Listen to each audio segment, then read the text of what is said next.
Sweet surrender as I love, serve, and remember. Reverend Jacquelyn Edwards. Yes. I'm delighted to welcome her as our guest speaker today. And I know we will be blessed by her talk. It's entitled Purpose, Passion, and Persistence.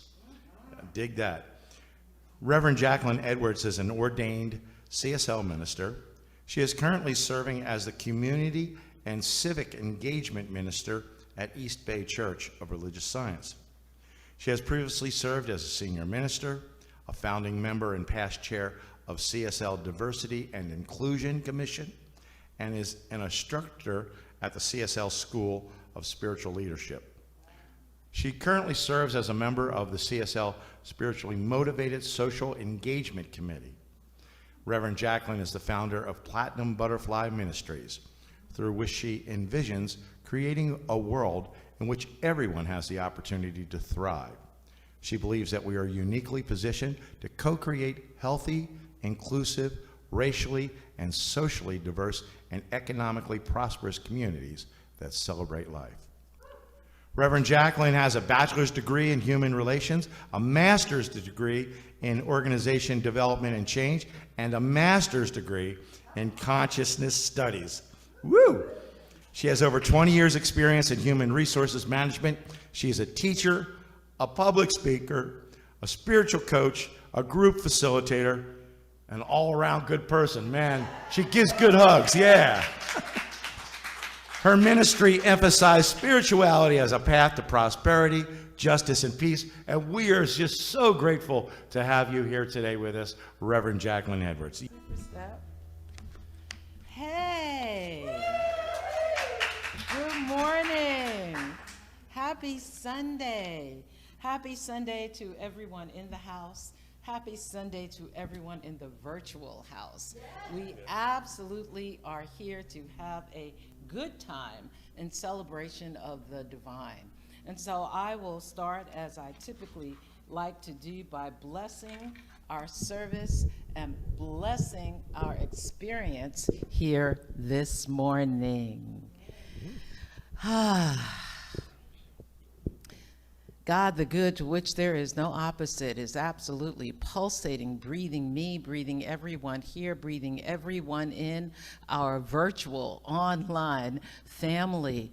Knowing that this is the case, I know, declare, and accept that out of that expression and experience of oneness, there is an absolute perfection of conversation. There is an absolute perfection of understanding, thee to me and me to thee. There is we this morning. There is we. And in that we-ness, there is a lifting up in that same consciousness and awareness that somebody said, if I be lifted up, I'm taking everybody with me. And so this morning, we be lifted up. For this and so much more, I am deeply and humbly grateful. I release this word and I open this talk and know that all is well.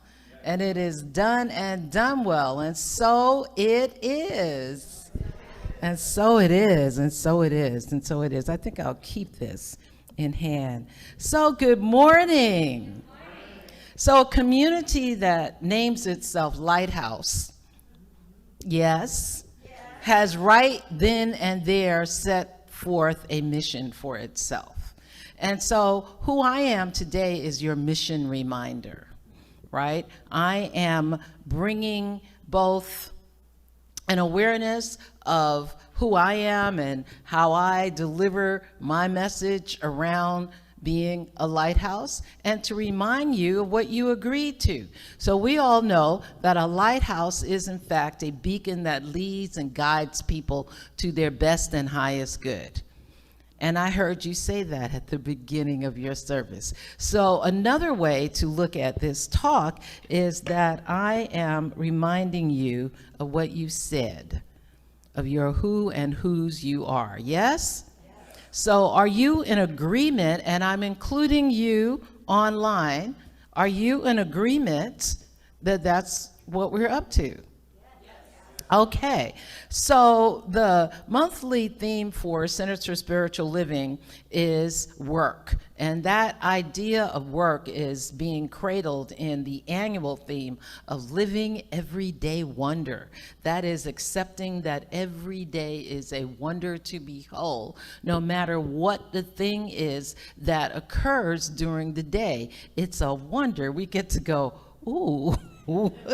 Yay, right? But however we receive it, however we exclamation point it, what we are doing is effectively allowing ourselves to anchor in that wonder, a reminder, right? A wonder that no matter what is going on, there is some yes. We say that God, the good, is the good to which there is no opposite. Now, those are some powerful words to not only know, to remember, but to come back to again and again and again, especially in the stuff. If God, the good, is the good to which there is no opposite, and there is only spirit, and I've started to use the term Mama God, right? Because what I'm seeking to do is two things, both to give us an opportunity to not just remember, but to remember to express from the divine feminine face of God that exists within each and every one of us, regardless of our gender identity. We all have a feminine face of God that is being called forth in these glorious times that we're living in, and it's being called forth because we said so. Because we also say we are co-creators with spirit, yes? I can't hear you. Okay, so if we're co-creators with spirit, that means all the delightful things in the world are of our creation. Yeah, right? And so, there's this idea that if we co-created this, we can co-create anything else too. And that's what we are up to as we declare ourselves as lighthouses. That is what we are up to as we say we're being about Mama's business. Right? We're being about Mama's business. Mama God, in the Ifa tradition, they use the term Oludumare, and I'm particularly fond of that term as a name of the divine because it, by definition, is genderless. And so in these times that we are living in these times where we are consciously evolving ourselves to our greater yet to be, we have to also allow ourselves to take in all that means.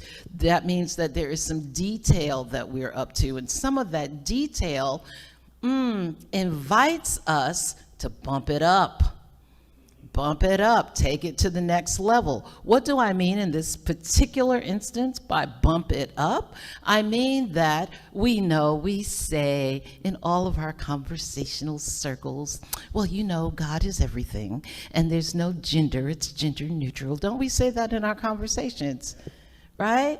And then we walk around, and when people say God the He, we just go, okay. We also say our word is power. So one of the important things that we get to do is to recognize, to know again the divine in all of its essence as being all inclusive, and to find a term or a name that works for you. So I've shared with you, I've got two, Oludumare, which comes out of the Ifa tradition. That's an African spirituality, which may or may not work for you. I also like Mama God. When I'm doing my journaling, when I'm doing my praying, I will use the term Mama God because I consider the word God to be masculine. And so when I put Mama in front of it, not only does it bring the feminine, but it brings that nurturing, caretaking piece, because that's what I need. right? So then my invitation to you is to not just find your own, but to use it in your everyday conversation. That's a little thing, but it's a little thing that makes a huge difference. We're talking about co-creating. We're talking about creating the world that we want to live in, that we want our children to live in. We're talking about how we impact and influence. Did she forget what she's supposed to be talking about? No, because it is only from that place that we can talk about our purpose, passion, and persistence, which is my title for today, right? It's only from that place that we can, first of all, know that place of being deeply anchored in spirit I'm talking about, that we can know that we have a purpose. Right? We also say there are no accidents. We have just like the best little colloquialisms that we use in this thing called religious science. And I'm inviting us to consider take it seriously. See, I can't even keep a straight face for longer than 30 seconds. And in the not keeping the straight face, in the lightening up, it gives us an opportunity to find, without stress or strain or constraint, but to find our purpose if we don't already know it. Most of us know it. Most of us know it to the degree that minimally every night before we go to sleep, we can go, okay, Spirit, what is my purpose? I promise when you wake up in the morning, you'll have an answer. That's the easy piece, knowing what the purpose is. But the passion for the purpose, do we not get sidetracked? We get sidetracked with all the things that for some reason or another we think are more important.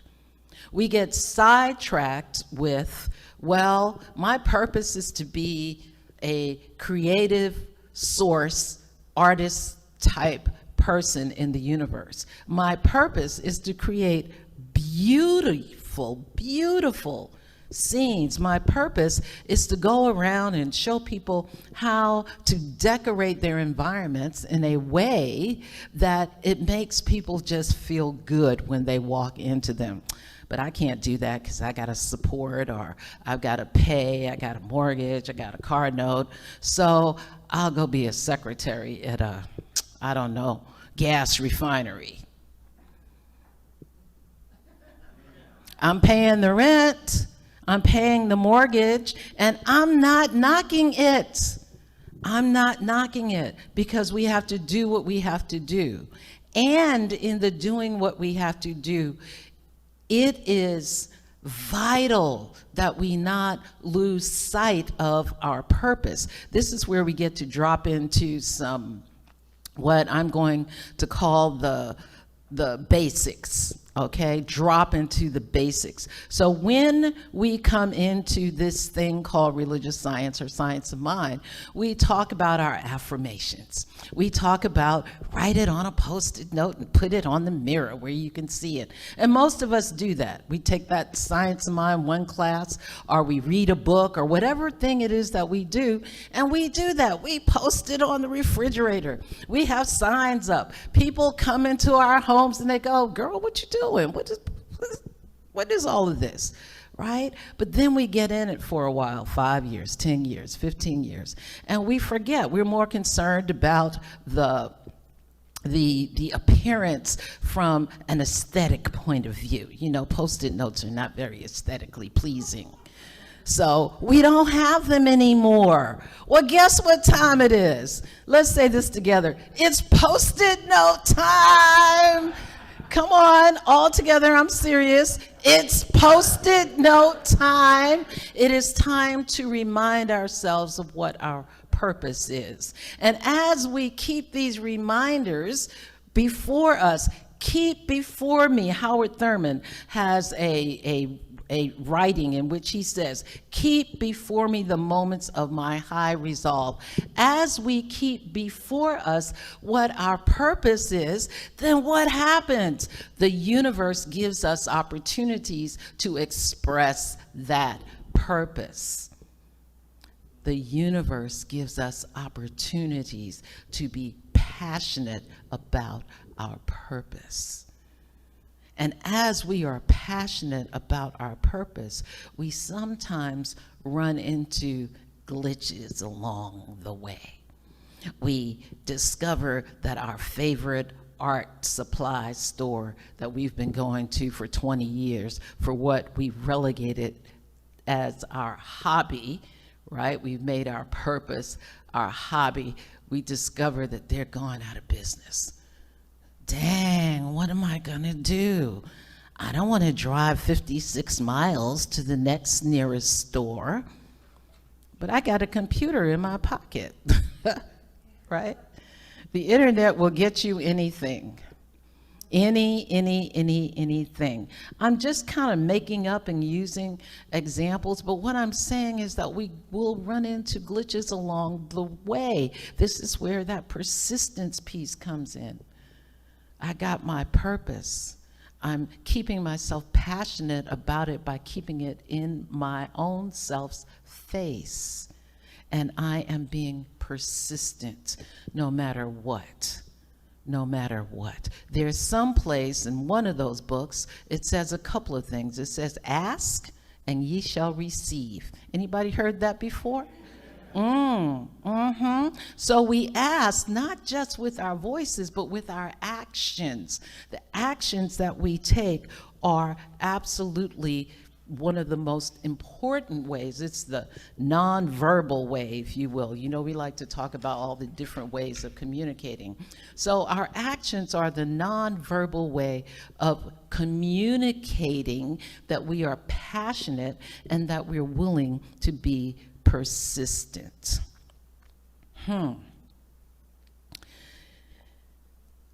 One of the opportunities that we have is to look at the ways in which all of the threads of our lives come together.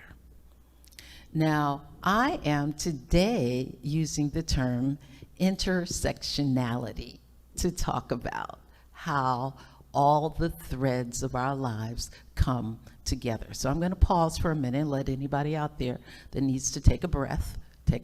Okay. Got it? Intersectionality. Okay. So intersectionality, if we just take the word itself and we break it down, it means the intersection of different areas, right? And so what we're talking about is how the intersection of different areas in our lives come together. And that's really what I'm talking about first and foremost. But I'm also talking about the intersectionality that you think I'm talking about, and I'm going to come back around to that momentarily. But first, I want to keep it with this idea of, as I am pursuing my purpose, I'm going to bring another P on here, I'm also creating peace on earth. I invite us to consider that much of the insanity, I'm going to use that word, much of the insanity that we're witnessing, no matter where we stand in relationship to it, no matter what title we give ourselves or other people give us, and you know, other people are good at giving you a title. You got to just say one thing, oh, you a conservative. Say something else. Ooh, you one of those ultra liberals. I'm inviting us just for the moment to toss all that aside, okay? But to consider that wherever we stand right now, there is something going on in the world that we could probably categorize as insanity.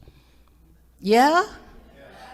So, I'm inviting us to first and foremost consider that as we live our purpose, we are profoundly addressing that, because as I bring peace to me, I bring peace to you. As I bring peace to you, you take peace out into the world. As you take it out into the world, we are all deeply, deeply and profoundly impacted, right? So my personal intersectionality is my beliefs, my values, the things that I grew up with, which oftentimes are in direct contradiction with the things that I get to see as a grown-up. They're in direct contradiction with the experiences that I have in my own self's life. So now I have an opportunity to shift or to change that. We are in an era of collective opportunity for shifting and changing, but only if, if joy and happiness is something that we're up for. And I ask that as a serious question. Is joy and happiness, I should say I do know the language, are joy and happiness things that we want to be? Oh wait, someplace it says a pursuit of happiness. Is that in one of those founding documents of the United States? Again, what do I believe? And what do I believe is possible? So, the world is interesting. I'm wanting some joy and happiness. I'm willing to do it through living my purpose. And now I have this idea of intersectionality. The intersectionality between, this is at the personal level, between what I grew up believing, what I've learned in the world, what my spirituality teaches me, what my personal life philosophy, we all have one whether we acknowledge it or not, what that teaches me, what my everyday experiences are as I'm walking in the world. So all of these things intersect. My who I amness, now I'm getting to the other definition, I'm going to call it for right now, of intersectionality. How I walk in the world, how I'm perceived in the world, not just in the United States, but in the world, is very closely related to who I am and what I look like, what this thing is. It's really related to gender, it's related to race, it's related to how I wear my hair, it's related to the language that I use, whether or not I have an accent. It's related to a lot of things, right?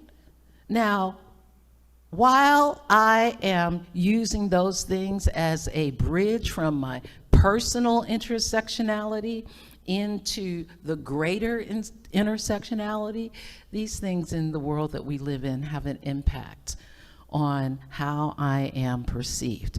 In this philosophy that is religious science, we have an opportunity, a huge opportunity, to take this precious thing that we have called science of mind and to apply it in the world, right? And the way that we get to do that is by, as close as possible, looking at what's going on, looking at the terminology, and seeing how we can understand it and understand what it's saying. Formally speaking, let me put on my formal posture. The term intersectionality was coined by Kimberly Crenshaw in 1989. Kimberly Crenshaw is Professor Kimberly Crenshaw, and she created it as a legal term. And as a legal term to describe how race, class, gender, and other individual characteristics intersect with one another and overlap.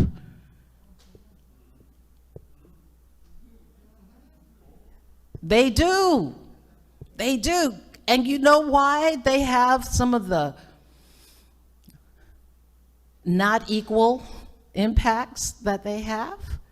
Because we set it up that way. Some of us set it up and some of us said yes. Some of us set it up and some of us said, I'm helpless to do anything about it. But then there is a whole bunch of other people that said, no, no, no, no, no. No, no, no. We're going to shift and change that. We're going to make it a difference in the world by being the ones that bring ideas and ideologies like equity, like justice, like really unconditionally loving one another, right? Some people take issue, and this really came out of the research, out of Google. Some people take issue with the term intersectionality because it can be viewed as the upending of racial and cultural hierarchies to create a new one. To that, I say, yes! Yes, that's what we're up to. We are up to upending all the hierarchies and creating some new ones. That's our job right now, going back to purpose, passion, and persistence. That's what we're up to. That is what we're up to, no matter what your purpose is, someplace in it, by bringing yourself to joy, by bringing yourself to a personal self-realization, you are contributing to upending the racial and cultural hierarchies to create new ones, right? Yes. And for some of us, the work goes a little further. The work goes, let me take that right back out of the universe. It's not that the work goes further, but we all have different roles to play, right? Mine is show me the mic. Show me the mic and I got something to say. And my personal discovery was that this is my purpose, and this is what brings me joy. I have been blessed and fortunate in my work life that I've been able to do it pretty much most of the years that I worked, particularly in human resources. I'm coming up here because I want to tell you a little story, and I want to get close to tell you this little story, and then we're going to go to a part of that Ernest Holmes quote, and then we're going to be done. So when I was working for the City of Oakland Human Resources, I worked particularly and specifically with police and fire, recruitment and examinations. During the course of my employment with the City of Oakland in police and fire recruitment, we changed our names like people change their stockings. So generically, police and fire recruitment, I had what I thought was the honor, the privilege, and the joy to be there during the institution and the administration of a consent decree.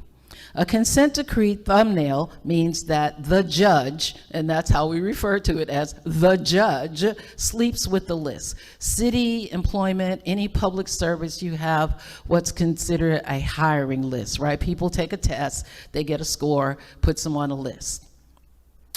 Because there was very little representation of either people of color or women of color, or women, period, in either of those departments, the Ninth Circuit imposed a consent decree. The consent decree said that in your next X number of hirings, until equity is reached in these departments, you will hire these percentages of people into the department, and those percentages were generally reflective of about half of how those populations were represented in the City of Oakland. Are y'all with me? Everybody tracking this?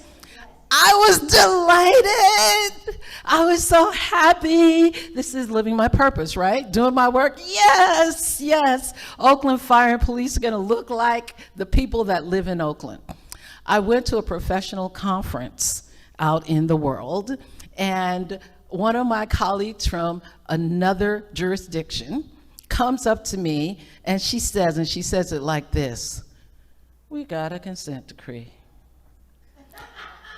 I was just like, yay? You know how when somebody brings you their energy about something that you're all like rocking about, right? You don't want to kind of really be too exuberant, but you got to bring a little bit of yourself to the thing. Yeah? And so she proceeded to just tell me all the things that were bad, wrong, and awful about a consent decree. That would have never occurred to me in a million years. Perspective, right? I was still delighted about them. And today, I'm delighted that we no longer have as pervasive a need for consent decrees. Yay, yay. In one of those quotes, Ernest Holmes uses the term summum bonum. He says, this would be the summum bonum if he could find a group of people that were for something and against nothing. This is kind of like that consent decree, right? Because I'm going, yay! And there are people who don't interpret that like I do at all. Also going, that means to me, you should shut up and sit down, because that's not what we're up to. So I invite you to consider my interpretation. I see Jack coming up. It's like, okay, shut up. I invite you to consider my spin on that quote. Show me something, show me a group of people that are for something and against nothing. I want to say that that has been my saving grace, my absolute saving grace. Because again, back to basics. Earlier we were talking about putting up Post-it notes. Back to basics, what we know and what we teach is that what comes out of here is coming from what comes out of here, and what comes out of here is what sets us up for what we experience. And out of my dropping into that being for something and against nothing, I get to say I am for clean air, right? Because I like to breathe. Breathing is fun. Okay, I enjoy that activity. I am for equity. I am for justice. I am for living in a society and in a world that is safe for me, as well as for some of us are now talking about 7 generations down. When I put my focus, my attention on what I am for, the whole world opens up and the whole world looks different. I am seeing through different eyes. I am now able to be the lighthouse, not from a place of taking this mic and beating people up with it. That's not helpful. It's not useful, and people don't like it either. Then there's that. But from the perspective of, wow, what does that look like? What does it mean to have clean air? What does it mean to be a religious science environmentalist? It means everything from the little things, and I was like, are you kidding me? When they told me you got to take the labels off the bottles, you got to wash the stuff out, you got to take that little ring off of the water bottles and all of that before you throw it in your recycling. What? Who created this? We did. Who gets to create something different? We do. Yeah? So I'm going to do that. I do that. Somebody was at my house. She said, what are you doing? I'm getting the recycling ready for the recycling bin, right? From that little thing at home to paying attention to the legislation, writing my council people. And I might be one of the people you see out in the street with a sign. But first and foremost, through Platinum Butterfly Ministries and y'all who are willing to put a mic in my hand, I'm doing it through my ministry. And I invite us to consider that we each have a ministry and that the work of that ministry is to demonstrate what we are for. What we are for. The definition of summum bonum is the highest good, especially as the ultimate goal, according to which values and priorities are established in an ethical system. And ethical is defined as relating to moral principles or the branch of knowledge dealing with these. Keep your goal, keep your purpose visible at all times. Keep before me the moments of my high resolve. Keep it at the forefront. Keep it in your heart. Walk the world in a way that you are allowing Spirit to do a deep download, meaning a download to your heart and to your soul. Our grandmothers used to say, you know what's right, and you know it when you see it, and you know it when you're doing it, and you know it when you're not. So, Lighthouse community, go ye forth and be the light. Ashe, amen, I mean, aho, and so it is.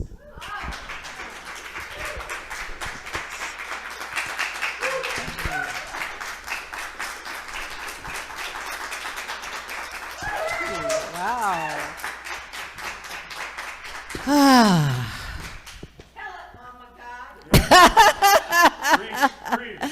Thank you, thank you, thank you, thank you. And so we do what we do. Let us pray. I invite you to join me in allowing your eyes to fall shut or your lids to lower.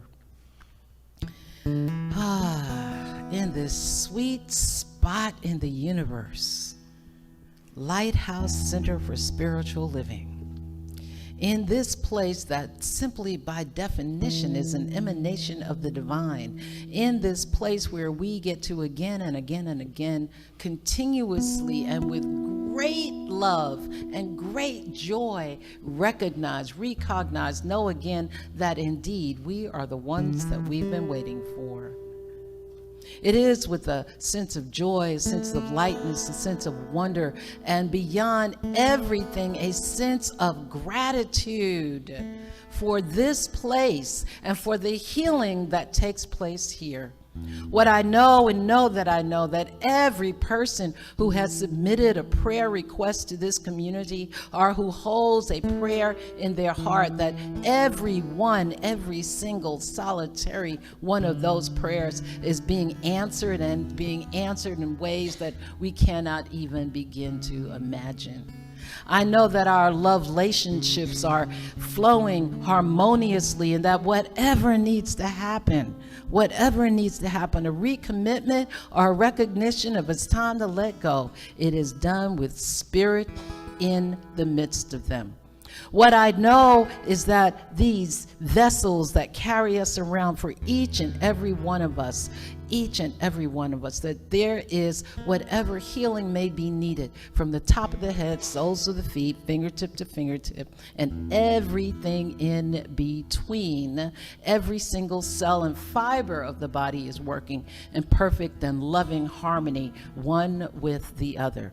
What I know is that our financial affairs are in absolute divine order, and financial freedom is our absolute expression as we go forth into our day, into our week, into our lives, into every aspect of our lives. Before you ask, it's already given.